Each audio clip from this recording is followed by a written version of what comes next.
That's most of the motor right there.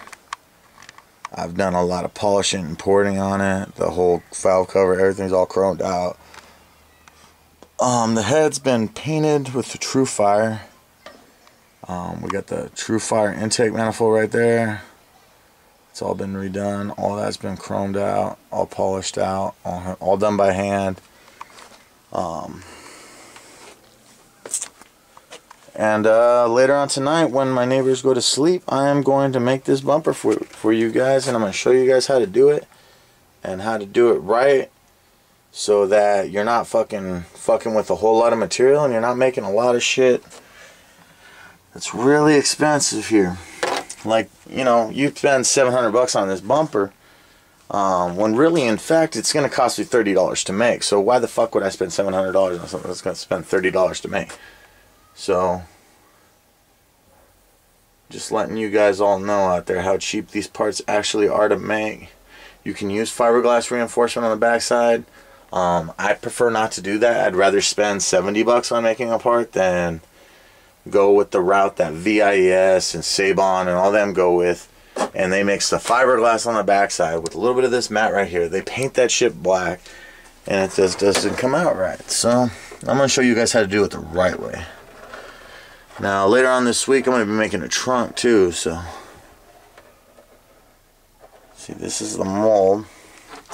You're going to have a nice lip all the way around the edges, and you can create this with pretty much anything. Clay, that guy's got a video on here that shows how to make these flanges and lips. Now a lot of people use fiberglass just on a piece of glass and then peel it off, and then they can use that as the lip. I do this. I use wood.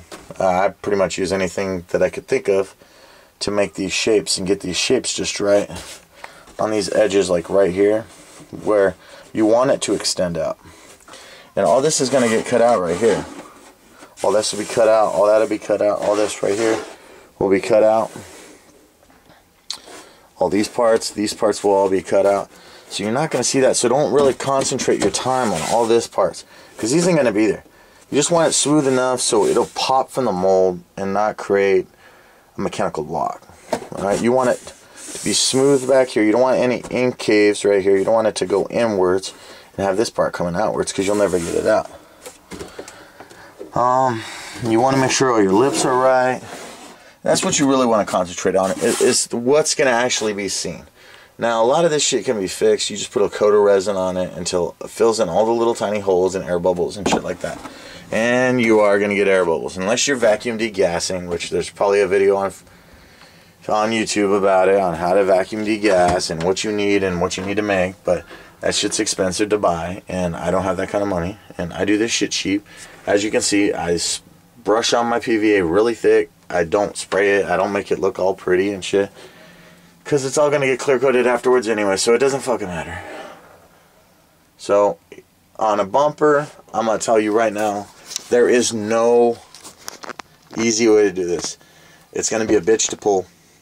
And if it doesn't come out within the first 20 minutes, try harder, because it will come out. Eventually it will come out. If you waxed it and PVA'd it, it will come out. Don't give up. Don't throw it away.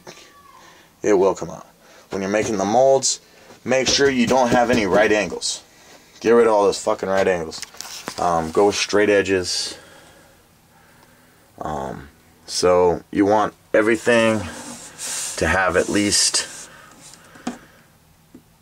a little bit more of an angle. And for this, we're going to do it in multiple pieces too. We're not going to use one solid piece. That'd be a waste of fiberglass and cloth, and it would be a waste of carbon for sure.